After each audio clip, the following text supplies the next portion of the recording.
Do you know that God had to wake a 8-month pregnant woman up out of bed at 10 o'clock at night and tell you something that you probably have heard from him already, but you're ignoring it? Here we go.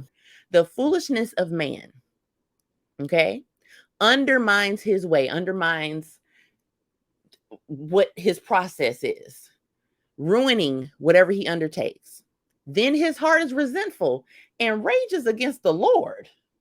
So you mad at God because you rushed. You're mad at God because you were impatient. You're mad at God because you didn't just sit down and listen to what he had to say. You didn't think you needed training because you anointed. Shout out to the anointed people that think they don't need training. Shout out to the talented people that don't think they need training. Shout out to the gifted people that don't think they need training. You rush and then you get mad at God because it didn't work out the way you thought it would. I have been guilty of rushing. I've been guilty of going too fast. And I am here to tell you from experience. I'm not just telling you what I heard, I'm telling you what I know. From experience, when you rush, you ruin. When you rush, you ruin. Listen to me. When you rush, you ruin. And this, I'm not saying this to scare you. I'm saying this to prepare you because the enemy wants you to believe that everything that is quick and fast is of God. And that, my brothers and my sisters, is not the case. We ended up at Target with I ended up at Target with mom and dad, and I went to go try on a dress.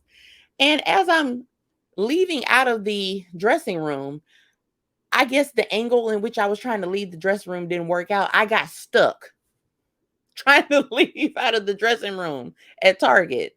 And I was like, oh my God. And I just had to stand there and just laugh because I was rushing, and because I remember I said, I'm going to go try on this dress real quick. And mom was like, you ain't finna do nothing real quick. Take your time. You're breathing hard. Take your time. So I said, okay, I'm taking time.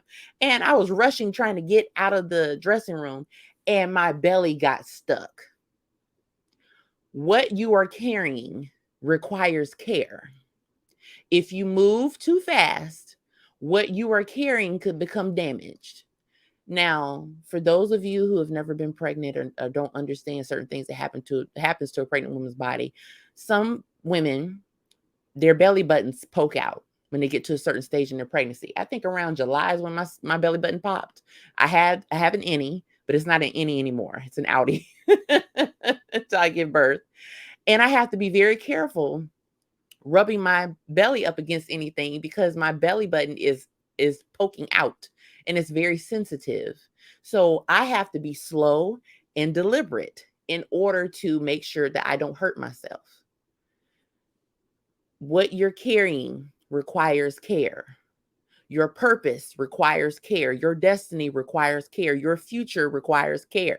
Your giftings, your anointing requires care. And if you're moving about the world so fast and so quick and in a haste, you could end up damaging and hurting yourself.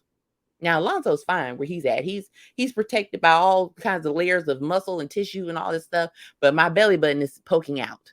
Okay? There's nothing wrong with going slow. Everybody wants to rush.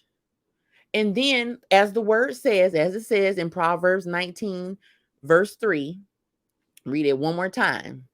The foolishness of man undermines his way, ruining whatever he undertakes. Then his heart is resentful and rages against the Lord. For being a fool, he blames the Lord instead of himself. You can't move like you used to. And some people may call you rigid. Some people may say you're doing too much. And to those people, I say, mind the business that pays you, because we're not hiring right now. I want you to understand, movement is good. Forward moving is great, but rushing is not worth it.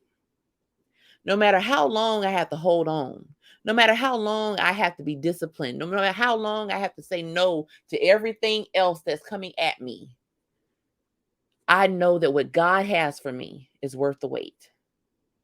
When you rush, you ruin. What you are carrying requires care. Pay attention to what you're carrying.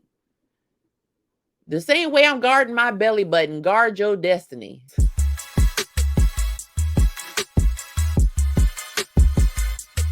We don't need permission to be who God called us to be.